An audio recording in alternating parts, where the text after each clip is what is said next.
I think the whole not being able to remember your name thing comes from how most children's computer games tell you not to use your real name when creating a username. The implication that Kane does not know how to let the humans leave is unnerving. When talking about the exit, he interpreted it as the circus members requesting a new room for them to explore, rather than a way out. If Kane doesn't even know how to let them leave, how are they supposed to get away? After the 6th episode, I have a theory that the only way they could exit is simply if they believe that they could. The only times exit doors ever came out was because Pomni kept thinking about it, but the doubt in her mind was still keeping her from escaping. Jack seems to play along more than anybody else. He mentioned that they'd need to work Pomni into the song. He suggested Kane do an adventure. He was glad to receive the reward. He seems to accept the way things are the most. Pomni shouldn't have assumed she would be able to leave.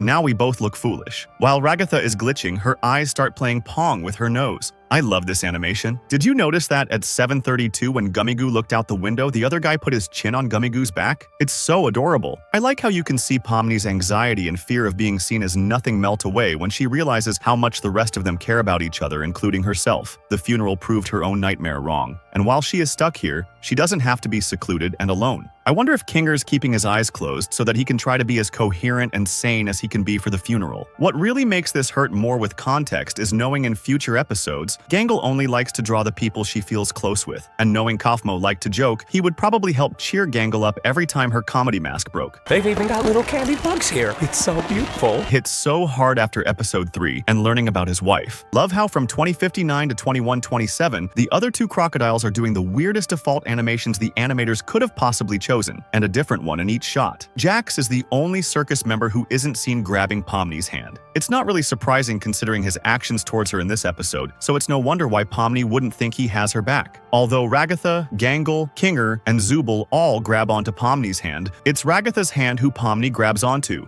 I think it's fitting because Ragatha has been extremely supportive of Pomni ever since she's arrived, doing her best to make her feel welcome, checking up on her in the morning to see if she's okay, and expressing concern when she's put in danger. By the end of this episode, I think Pomni realizes she's taken Ragatha's kindness for granted, so I'm glad we have some implication that Pomni trusts her the most. Jack says, "I call shotgun," and then sits in the driver's seat, which is not shotgun. Then in the next scene, he pulls out a literal shotgun. I don't think he was talking about seats. I love this little detail when you could see Jax looking sad for a moment.